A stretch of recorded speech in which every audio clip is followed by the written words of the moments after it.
Boa noite a todos os ouvintes da Rádio Rom, pertencente à SL Web Radio. Esse é o programa de Os Iluminados, onde discussões proativas levam a infinitas possibilidades. Boa noite, meu amigo Antônio Farjani. Boa noite, Maria Pereda. Nossa gratidão, aos ouvintes que vêm nos acompanhando todas as quintas-feiras às 21 horas e depois no YouTube também tem tido bastante audiência. Exato. Então, como eu sempre digo, é um prazer estar com vocês, ouvintes, e estender os nossos pensamentos, as nossas buscas por respostas e o entendimento daquilo que somos e, quem sabe, poderíamos ser. Esses programas foram pensados em um formato de simpósios sobre história, filosofia e ciência, sobre a ótica de dois livres pensadores em busca de novas maneiras de pensar a vida, o mundo e a nós mesmos. E, aliás, lembrando que simpósio é uma palavra que significa beber junto. Por isso, essa nossa experiência pode ser comparada a uma espécie de comunhão, uma comunhão de ideias entre nós e os nossos participantes. Perfeitamente. E apresentando cada um de nós, eu sou Maria Pereda, química e PhD em farmacologia, atualmente dedicada ao caminho de levar informação, esclarecimento e diversão através da série de livros O Sol Negro. E eu sou Antônio Farjani, psicólogo, psicanalista, autor apaixonado por mitologia comparada e introdutor da astroteologia do Brasil, com o livro Mistério da Lua, de 2012. E nós nos consideramos pessoas comuns em contemplação das múltiplas faces da realidade objetiva e subjetiva, daquilo que é aparente, daquilo que está oculto. A missão de todo filósofo é de buscar a verdade, portanto, preste atenção. Quem a busca ainda não a tem. Pois é, como disse André Gide muito bem, crê naqueles que buscam a verdade, suspeita daqueles que a encontraram. Nesse quarto programa, vamos abordar o tema: o final dos tempos ou um renascimento? Uma discussão baseada na astrofísica e na mitologia comparada. Sim, uma discussão sobre cosmologia, a vida e a morte dos infinitos universos. Mas antes de abordar a astrofísica e a cosmologia, vamos ver aqui algo da antiga cosmogonia, que é a descrição da criação do universo, mostrando as semelhanças entre a mitologia nórdica e o que a ciência hoje reconhece como lógico e evidente. Vou citar trechos da Voluçá, a profecia da vidente. Esse texto é o primeiro e mais conhecido da Edda, a Bíblia da sabedoria nórdica. Ele fala das videntes profetisas que eram chamadas volvas. E começa assim, a descrição da criação do universo, Uma volva entoa a canção do cosmo, desde a sua criação até a destruição. No início dos tempos, o grande caos rugia. Não havia mar, nem água, nem areia, nenhuma terra abaixo, nem um céu acima, somente um vão, um abismo profundo em que nada existia. Essas são as palavras da Edda, o livro sagrado dos nórdicos, que eu gosto muito. Foi uma volva que revelou a Odin a criação e o fim do mundo, o Ragnarok, também conhecido como o crepúsculo dos deuses. Isso mesmo. Notem que a cosmogênese nórdica é centrada no perpétuo conflito entre as forças positivas e negativas da natureza. Não boas ou más, Positivas e negativas, como na eletricidade, por exemplo. Representados pelo fogo e pelo gelo. Na visão da profecia, o universo nasceu da união dessas energias opostas. A expansão pela força ígnea, a força do fogo, e a contração e a cristalização pelo gelo. Quanto ao caos que antecede a criação, praticamente todas as tradições descrevem a mesma coisa. O Gênesis bíblico, inspirado na cosmogonia babilônica, por exemplo, diz o seguinte. Esse aqui é o primeiro versículo do Gênesis, No princípio, Deus criou os céus e a terra. A terra estava informe e vazia. As trevas cobriam um abismo, o Espírito de Deus pairava sobre as águas. Notem os termos usados: informe, trevas, abismo. Todos eles são referências ao caos. No texto original bíblico, o caos é chamado tohu vabohu. Tohu designa o caos propriamente dito. Borro, por sua vez, significa vazio. No segundo versículo, a Bíblia menciona Roshek, obscuridade, e Terron, abismo. Mas não eram esses os termos originais da narrativa babilônica. Eles foram colocados em substituição de antigas divindades matriarcais, principalmente Mumut-Tiamat, divindades babilônias, né, femininas, nomes que significam respectivamente mãe e mar. Decididamente, as religiões reveladas não curtem o princípio feminino.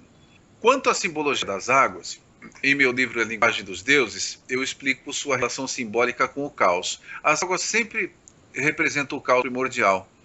As águas são constantes, fluidas e se formam, e por isso representam o caos enquanto detentor de todas as formas que haverão de surgir ou emergir durante a criação. No momento da criação, é comum descrever as entidades criadoras pairando sobre as águas, e o Deus Criador extraindo as criaturas e todas as coisas da profundidade das águas. Agora, Maria, depois dessa introdução mitológica, o que você tem a dizer sobre a criação do ponto de vista da ciência? É muito parecido com o que você tem falado aí, né? Então, assim, os cientistas atuais, eles estão muito preocupados em prever o futuro do universo, que tem sido foco dos astrofísicos, e muitas universidades do mundo têm trabalhado em conjunto para isso, estão empenhadas no projeto do universo virtual, que poderá ser o grande passo para a pesquisa cosmológica do século XXI. Então, isso tudo, assim, se desenvolveu muito bem. Em abril de 2011, utilizando a incerteza de Heisenberg, um físico brasileiro chamado Armando Assis publicou uma solução para as equações de campo de Einstein, dentro do contexto cosmológico, estabelecendo uma temperatura de zero absoluto para o universo primordial.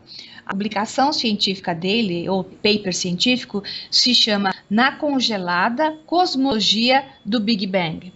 Ele até usou um pouco de, digamos, mitologia para dar esse título, né?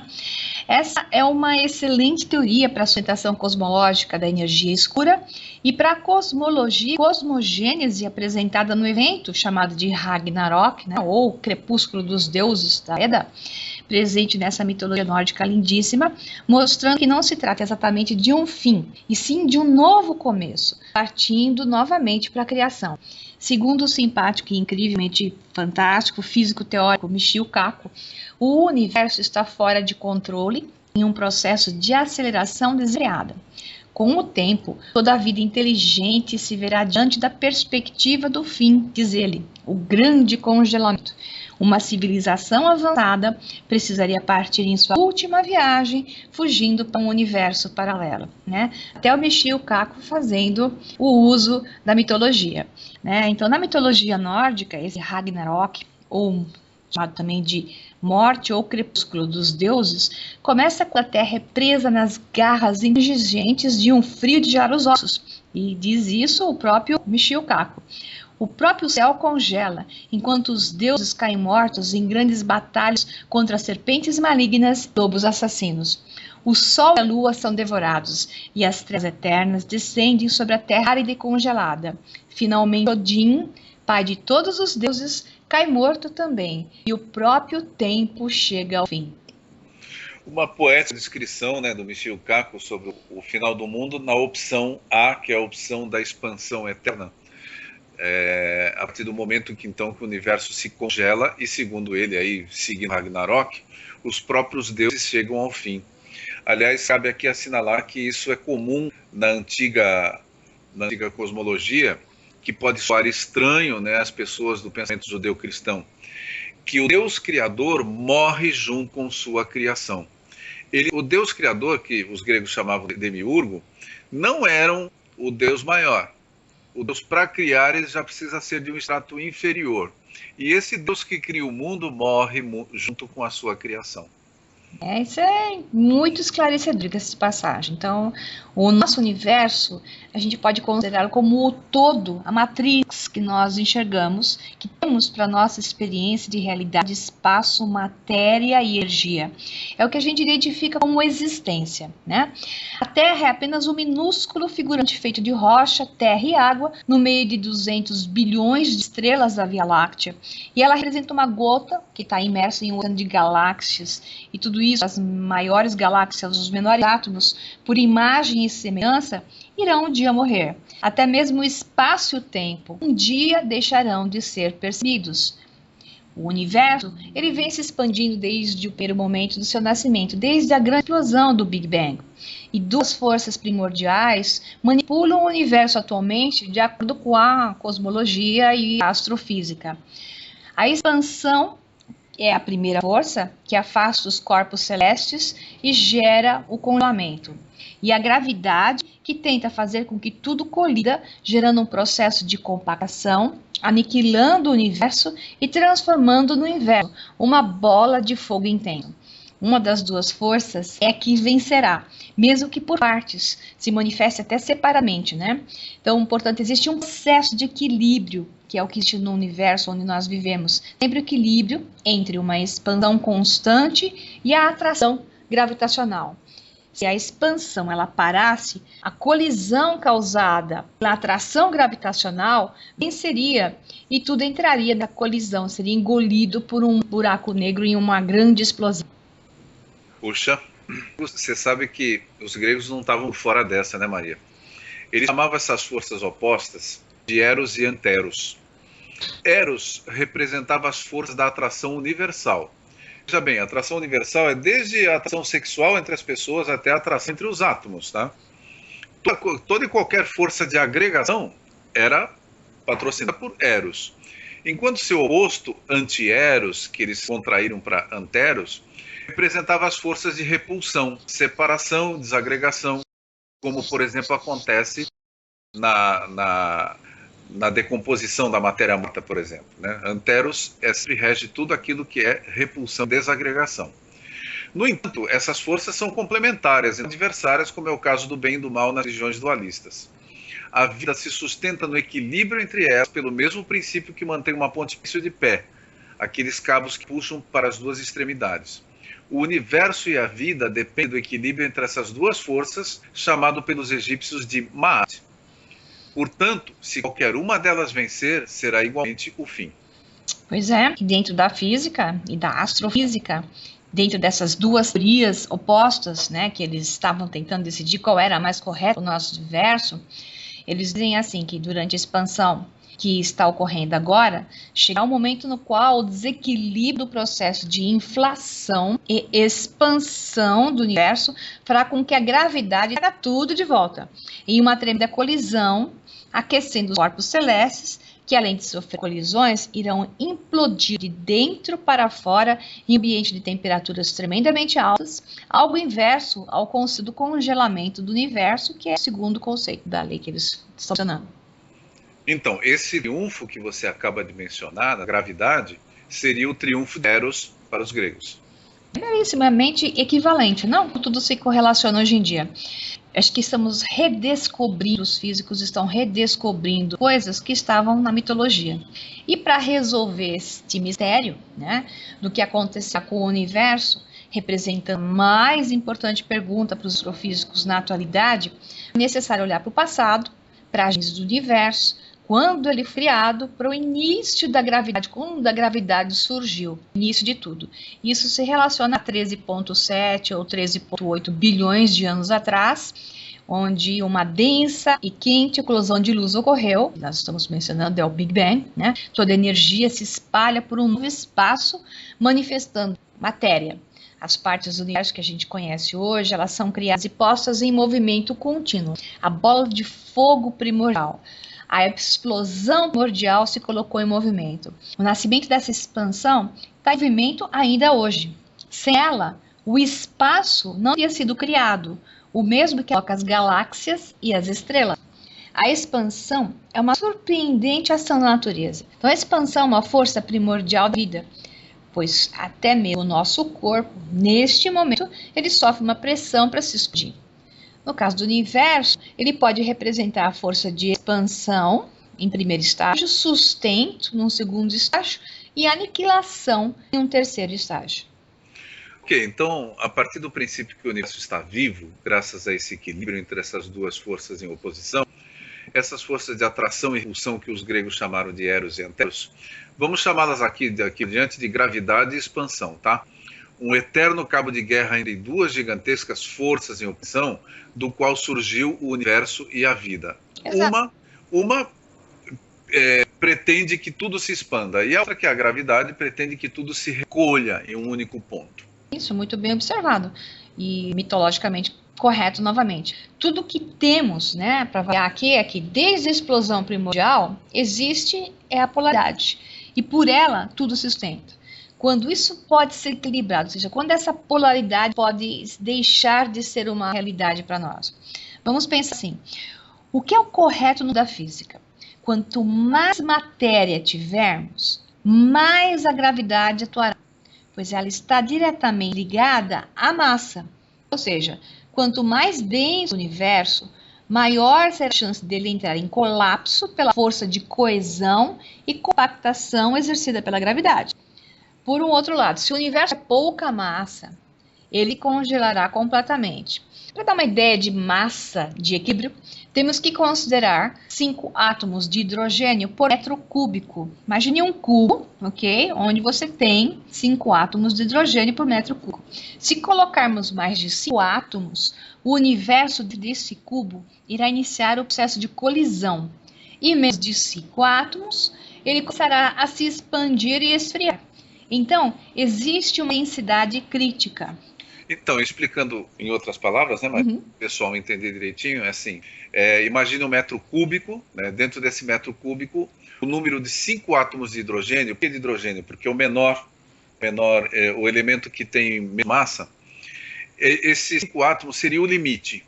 Se você tivesse a partir de 5 átomos, a gravidade será forte o suficiente para atrair toda a matéria ejetada do Big Bang de volta.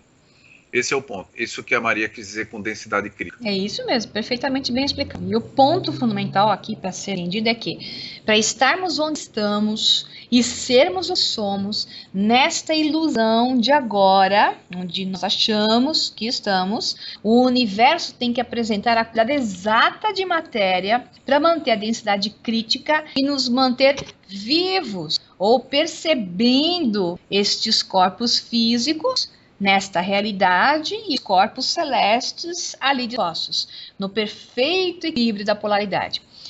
Vale saltar também uma curiosidade encontrada na Torá dos Hebreus, no Bereshit, o Gênesis Bíblia Hebraica. Começa com a letra Beit, que ela significa o valor cabalístico 2, que significa casa também, ou universo dual. O universo, ele é binário dentro da Torá, e assim é considerado. E tudo que aqui existe nesse universo segue a lei da polaridade ou do número 2. Aliás, Maria, isso da dualidade, ela não é só na Torá, né? Em todas as tradições antigas se descreve o universo como uma dualidade. A mitologia e a religião antiga mostram que para o universo criado, a unidade divina, porque a essência é sempre una, tem que se dividir numa dualidade. Aliás, a descrição desse processo é linda, mas não cabe aqui. Embora essa dualidade seja ilusória em sua essência, somente através dela haverá manifestação. Daí a antiga ideia de que o físico seja uma ilusão. A grande ilusão dos hindus, que eles falam, Maya, consiste no fato de que o um parece ser dois. Alto e baixo, luz e sombra, matéria e espírito, bem e mal, masculino e feminino, etc., são meras ilusões da manifestação. Como você pode observar, o pensamento antigo caminha lado a lado com as últimas descobertas e ainda tem muita coisa a acrescentar. Mas, tanto a ciência, sabendo que nos anos 70 os astrônomos fizeram uma descoberta incrível que altera o que se sabia sobre essa relação de massa e equilíbrio. Fala um pouco sobre ela, Maria, explica para nós aí. Sim, foi um passo fundamental para começar a entender, né? Então, nos anos 70, quando eles descobriram a matéria escura, que é o responsável por curvar e refletir a luz, tão importante conceito dentro da relatividade de Einstein, né? O que isso significa é que a maior parte da matéria do universo, ela não está constituída de matéria na forma como a gente reconhece. Partículas identificadas, ao contrário, ela é de substâncias não detectadas, portanto, não são átomos, nada igual a qualquer coisa na Terra. Matéria escura, ela é composta de um novo tipo de partícula que é desconhecida, que era uma estrutura de, o que é interessante aqui, uma tela ou andaimes que estrutura a matéria que conhecemos, como se a sustentasse, né? De onde ela vem e onde ela é encontrada. Até essa estrutura é fundamental. Ou seja, a matéria escura é quem determina o universo, como ele se desdobra. Assim é o ponto onde que ao ocorrer o Big Bang, aquele momento explosivo e quente, a matéria se forma primeiro. É a primeira a se condensar e a atrair os átomos que conhecemos. E formar os clusters de matéria conhecida por nós, aquelas agregações presas a essa matéria. Então, ela atrai a matéria que nós conhecemos, ligada à matéria desconhecida, formando uma rede que aprisiona a matéria que nos deu origem. Então, é interessante, né, que existe algo invisível sustentando o visível. A matéria escura é um tipo de, vou usar a palavra que o Farjone vai gostar, a matéria escura é um tipo de útero, que permite o nascimento de nosso universo, mas também o ameaça destruir, por aumentar a massa e gerar os efeitos da gravidade. Toda essa matéria e toda essa gravidade gerada, ela está gerando uma diminuição na velocidade de expansão do universo. É a teoria dos físicos, que faz sentido, mais massa, menos velocidade. E eles fizeram outras descobertas adicionais que nós vamos mirar já já. Perfeito. Esse conceito de útero está perfeitamente alinhado com aquela antiga noção do ovo cósmico, qual surge toda a criação.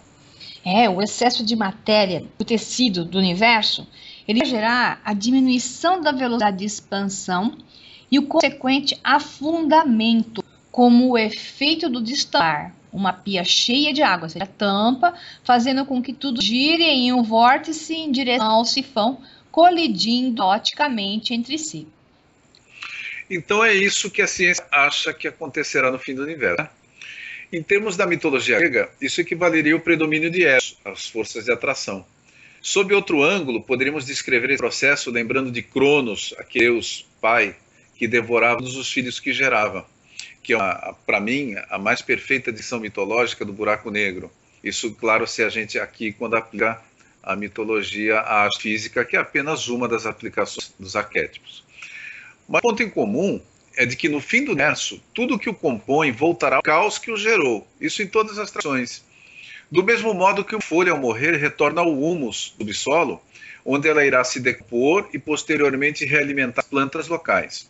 O caos não representa somente desordem, ele detém em si toda a fertilidade necessária para a formação dos novos universos que se sucedem, assim como as plantas precisam do humus para se desenvolver. Então, como é que a gente poderia pensar a astrofísica dessa maneira?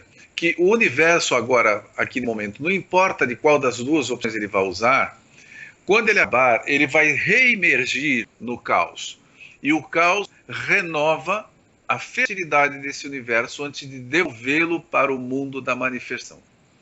Perfeito, isso é muito bem representado mesmo dentro dos dois mundos, da mitologia e da física.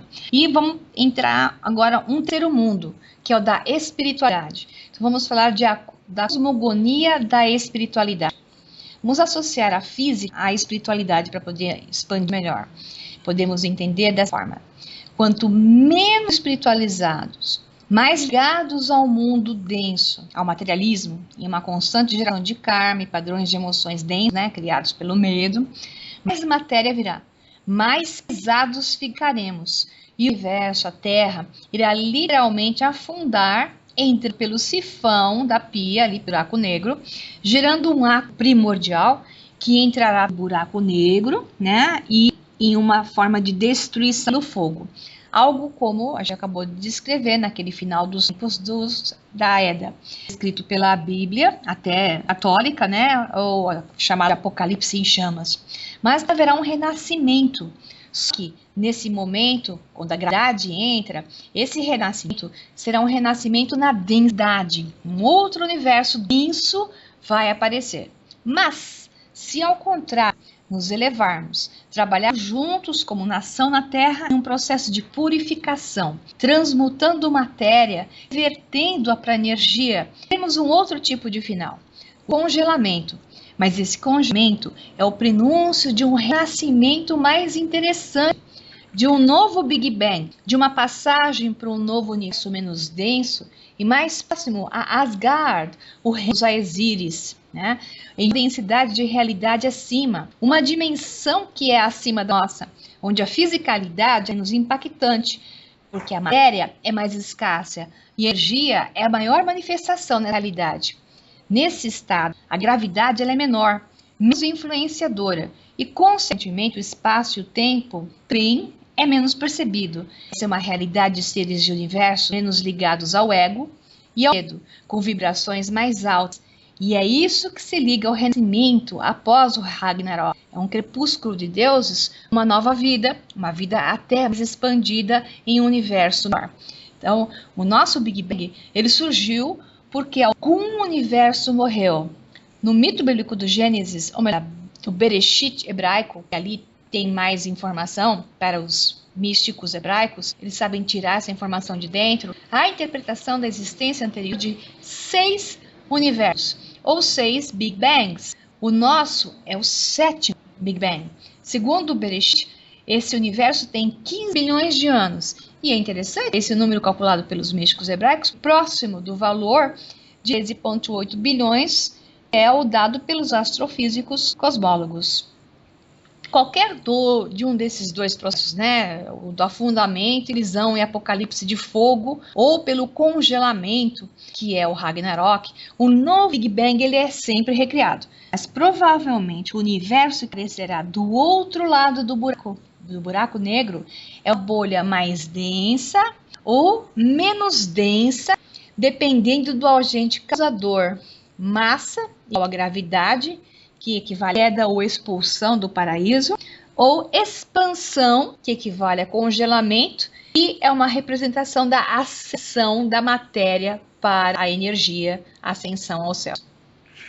Aí, Maria, cabe explicar melhor, né, o que você acabou de dizer sobre a cosmologia da espiritualidade, que vamos explicar para os ouvintes, que é o seguinte: Maria traçou um paralelo entre o destino do universo, que a consciência coletiva vai determinar sobre isso, o que inclui a humanidade. Perfeito, é isso mesmo. Então, resumidamente, a Maria interpretou como maior consciência espiritual contribuindo para a expansão universal, aumento da energia em relação a essa, e o contrário, que seria o pensamento mais materialista e mais egóico, contribuiria para o adensamento do universo e, portanto, para o predomínio da gravidade. Perfeito. Já estava fazendo curso de física, curso de espiritualidade, junto com teologia. Está perfeito o que você acabou de dizer. Maria, nos anos 90, um grande grupo de astrofísicos encontrou um novo resultado que fez aquele professor simpático lá, o Alex Filipenko, cair da cadeira quando ele leu os resultados. Conte para nós do que se trata. O pior é que isso foi verdade, ele caiu mesmo da cadeira, né? Ele é muito simpático, esse também é um outro físico muito carismático, né? Então eles descobriram a melhor coisa do mundo, né? No ponto de vista da astrofísica, e eu acho até do ponto de vista espiritual, né? Os astrofísicos, eles acreditavam, e fazia sentido, que devido à matéria escura estar preenchendo o universo constantemente, que eles encontrariam uma diminuição da velocidade desde o Big Bang, que o universo deveria estar diminuindo a velocidade por causa desse aumento de massa. Mas ao mensurar dados de bilhões de anos atrás, medidos pelo satélite europeu Planck, criado e lançado ao universo para gerar uma fotoimagem de como seria na época do Big Bang, comparando com o atual. Então, o resultado é que o universo não está diminuindo a velocidade, ao contrário do que eles imaginavam, o universo está acelerando, e foi aí que o Filipenko caiu da cadeira. Então, eles dizem, esses físicos, esses trabalhos que foram todos equivalentes, né? Então validou a pesquisa, que o universo está sendo expandido por algo tremendamente misterioso que desafiava na época as leis da física. Alguma coisa estava ganhando, fazendo com que estava assim, como que insuflando energia nesse universo onde habitamos. Aí eles vieram de novo com aquele conceito do vácuo, né? Algo que era sem partícula, sem temperatura, sem massa, mas capaz de gerar energia, espaço e tempo. Então, esse novo conceito do vácuo, ele foi chamado, ou era chamado mitologicamente de vril, e agora é chamado pela ciência de energia escura. Então, a energia escura é o maior mistério da física, e a NASA determinou que a relação no nosso universo hoje, na nossa bolha de realidade, é de 3:1 da matéria conhecida. A energia escura é o mais abundante do universo onde habitamos e, fazendo sentido para o processo de ascensão, quanto mais o universo expande, maior a quantidade de energia escura. Os físicos consideram a energia escura repulsiva, para explicar, porque a expansão e o afastamento dos corpos está acontecendo. Mas, de qualquer forma, ela será responsável pelo Ragnarok, o grande congelamento, o crepúsculo dos deuses. Em uma relação assim de imagem e semelhança, nós estamos tendo a consequência da diminuição da densidade, transformando o universo onde vivemos e a nós mesmos, junto com os corpos celestes, em mais energia, menos massa. Assim, quando esse universo colapsar em um grande congelamento, nascerá um novo, mais evoluído, isso é, por exemplo, da ascensão em massa. Acho que nós estamos indo para esse processo de diminuição da massa, sim, e transmutação em energia. Agora, Fajane, o que a mitologia grega tem a dizer sobre isso, que com certeza ela tem alguma coisa que tem a ver? Pois bem, a interpretação dos cientistas de que algo estaria insuflando energia no universo, longe de ser nova, já há milênios faz parte da cosmologia dos nossos ancestrais. Os antigos diziam que o mundo foi criado a partir de um centro, ao qual eles chamavam ónfalos, que é a palavra grega que significa umbigo. Exatamente como um feto se desenvolve a partir do próprio umbigo. Essa descrição é dos antigos gregos, tá?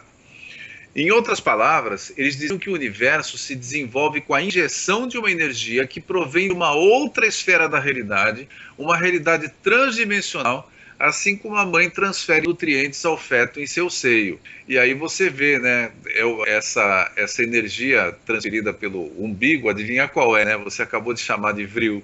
Nossa, fantástico, né? E tem nitidamente, né, um universo de bolha ligado por um buraco, que é o buraco negro, criando um novo universo. E qual é a interpretação que você dá para isso, novamente, da mitologia? Então, isso equivale a dizer que o instante primordial, aquele momento da criação, se dá exatamente no centro do universo. Isso é de comum acordo na antiguidade. Só existe um lugar legítimo no universo, tá? Que é o centro. O resto são expansões dele, são derivados dele. Isso combina perfeitamente com o Big Bang, né? Perfeitamente. Duas bolhas de realidade, dois universos de bolha ligados por um buraco negro. Enquanto um mixa, o outro se expande. Fantástico. Gostei do Misha. Enquanto um Misha. Bom, por esse motivo. É um termo coloquial de jovem. Eu sou jovem ainda. Tá certo. Então, enquanto um Misha, o outro. Então, tá bom. É bem técnico. Você pode colocar num paper científico. É isso, eles vão gostar. Por esse motivo, todo e qualquer lugar sagrado ficava no centro.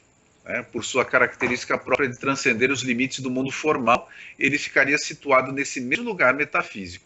Ou seja, é importante explicar isso. O centro não é um lugar físico, tá? É um lugar metafísico e transdimensional. É sempre através do centro do universo que você vai mudar de dimensão. A mitologia universal confirma claramente essa ideia. O nome do Monte Tabor, na Palestina, que é um lugar sagrado, vem de Tabor, que significa umbigo. O Monte Gerizim, uma montanha sagrada dos samaritanos, que era centro de peregrinação, inclusive, na Palestina, era chamado umbigo da terra, como você pode ler em Juízes, capítulo 9, na Bíblia. O nome da capital do Império Inca, Cusco, também significa umbigo. E Eurípides, na tragédia Medeia, se refere ao oráculo de Delfos como centro da terra. Por aí você vê que essa ideia do centro, ela é transcontinental, tá, Maria? Quer dizer, no próprio Peru, aqui na América do Sul, se tinha o mesmo conceito, o que sugere uma sabedoria muito antiga, na qual todo mundo bebeu. É claro, não? Depois que a gente compara as coisas, fica claro. Sim. Para a tradição islâmica, né, por sua vez, o centro do mundo é a Caaba, onde está aquela pedra negra, objeto de peregrinação dos muçulmanos. As cidades sagradas das diversas civilizações eram sempre consideradas o centro do mundo, seja Babilônia, Jerusalém, Atenas, Meca, o Cusco. Usando agora um trocadilho, diríamos que o umbigo, que é uma palavra latina, é ubiquo, outra palavra latina. Ou seja, que o centro do mundo está localizado em toda parte. Não tinha briga do tipo, o centro do mundo é a minha cidade. Não, é na minha, não. Se sabia que esse lugar era transdimensional, esse lugar era metafísico e se manifestava em vários setores da realidade. O centro do mundo, o local onde ocorre a criação, se expande de modo a formar e preencher todo o universo. E daí você vai ver a semelhança com o Big Bang também. Daí vem aquela definição de Deus como um círculo, cuja circunferência está no infinito, e o centro em toda parte. Essa noção de que Deus é um círculo cujo centro está em toda parte é exatamente isso. O único lugar real do universo é o centro, é lá que se dá a criação. Quando esse centro se expande, se projeta, ele cria o espaço-tempo. Os templos eram sempre construídos sobre esses lugares sagrados, que eram o centro, magicamente identificados ao centro do mundo. O alto das montanhas, por exemplo, o cruzamento de linhas telúricas, ou sobre rios subterrâneos, lugares de atividade sísmica, sempre locais que exalavam muita energia. Os templos de todas as culturas não são mais do que símbolos do universo criado.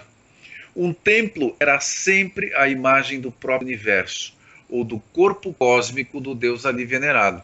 Por isso que nas igrejas góticas, por exemplo, a construção da igreja visava imitar o que eles chamavam de Jesus Osíris, o corpo do Jesus cósmico. Era o corpo do Cristo cósmico que era reproduzido na formação, nas medidas e no posicionamento da igreja. E antes de começar a construção desses edifícios sagrados, como ainda se faz hoje, pelo menos com os edifícios muito importantes, os nossos ancestrais colocavam uma pedra fundamental no subsolo. E esse costume permanece entre os maçons, embora eu acho que eles não sabem mais o que estão fazendo ali. A pedra fundamental, sabe o que ela representava, Maria? O quê? Era a pedra que se colocava sobre a cabeça da serpente primordial. Ela era o símbolo do caos, que precisava ser fixada, essa energia disciplinada, para permitir a construção do universo, aqui representado pelo próprio templo. Então, imagina o seguinte, o templo é o cosmo, embaixo dele tem um subterrâneo. Esse subterrâneo é a morada de uma serpente, que é a energia caótica indisciplinada. Para o universo ser criado, essa serpente precisa ser fixada contra o solo. Daí essas imagens, tipo São Jorge, por exemplo, gravando a sua lança na cabeça do dragão, tá? Ou Hércules colocando uma pedra sobre a cabeça da Hidra Lerna. Nossa, fantástico, você me trouxe aí. A imagem é o seguinte, a matéria escura, que forma as tramas, como se fossem redes do universo, ela pode ser entendida até como serpentes que se cruzam, sustentando, dando a guia, né, a guia para o espaço, onde a matéria vai se formar, vai se aglutinar. Então, essa matéria escura é formando, assim como essas guias, como estrados, como tecido do universo, pode ser entendido como o conceito da serpente com a pedra em cima, dando a formação, o formato que tem que existir. Uau! Exatamente, olha, eu vou até te complementar uma coisa que você me inspirou. Para os antigos, a criação do universo era uma cena como uma cena de cinema, não é uma cena única. Ela tinha descrições diferentes. Uma delas era a de que Deus, que era um princípio organizador, vencia uma serpente primordial. Até o Jeová da Bíblia, eles atribuem a isso, copiando lá do Baal, né? E antes dele, Marduk, enfim. Copiando essa cena em que um Deus mata uma serpente, ou seja, no princípio tudo é caos, e para o caos virar universo, um princípio normalizador, um princípio organizador precisa fixar essa energia. Gostei disso, é perfeito para mim, no meu conceito, na minha maneira de ver, eu vejo a serpente dessa forma, é uma representação da matéria escura que agora está descoberta. Uau, gostei disso. E se você quiser olhar por outra chave, né, existe uma outra chave, falada de Marduk, por exemplo, na Babilônia, é que o Deus cria o universo como um pescador puxa os peixes de dentro do mar, que é o caos, com a sua rede. E adivinha de que rede estão falando, né? Justamente essa que você escreveu. Nossa, sim, que perfeição. Nossa, nada como trocar informação desse nível e entender que nós estamos validando uma informação que é a mesma, através de dois focos totalmente diferentes, estamos aplicando o número 2 aqui, e chegando a uma síntese interessantíssima, que é o equilíbrio dela. Sim, isso que a física quântica chamou de hierarquia entrelaçada, né? Sim. Nós fizemos aqui uma espiral de conhecimentos, chegando a resultados centrais, que são exatamente os mesmos. É o objetivo do nosso programa, onde discussões práticas levam a infinitas possibilidades, cada um que escolha a sua. Perdão, estamos no momento final, né? Então, eu tenho apenas que dar o meu contato e você os seus, porque a gente já estou o tempo, né? O pessoal que tem acompanhado, bravos acompanhantes de programa, agradecemos muito a participação de vocês e de meus contatos para quem quiser me conhecer como trabalho, que é a página do Facebook /O Sol Negro Livro ou www.solnegro.com.br. Farjane? É isso mesmo, temos que dar os contatos para aqueles que ainda querem falar com a gente nesse programa. Vamos esperar que alguns gostem, né? Ainda queiram, né, falar com a gente. Então, no meu caso, a minha página no Facebook é Antônio Farjane, _autor. Os meus livros estão na Amazon, é só entrar na Amazon do Brasil e digitar o meu sobrenome, Farjane. Ou então vocês podem escrever com sugestões para o e-mail astroteologia, tudo junto, @gmail.com. Perfeito, então nós agradecemos a todos que estiveram conosco essa noite e esperando que nos encontrem no próximo programa Os Iluminados, onde novamente discussões prativas levam a infinitas possibilidades. Um abração a todos. Boa noite e até o nosso próximo simpósio, gente. Um abraço.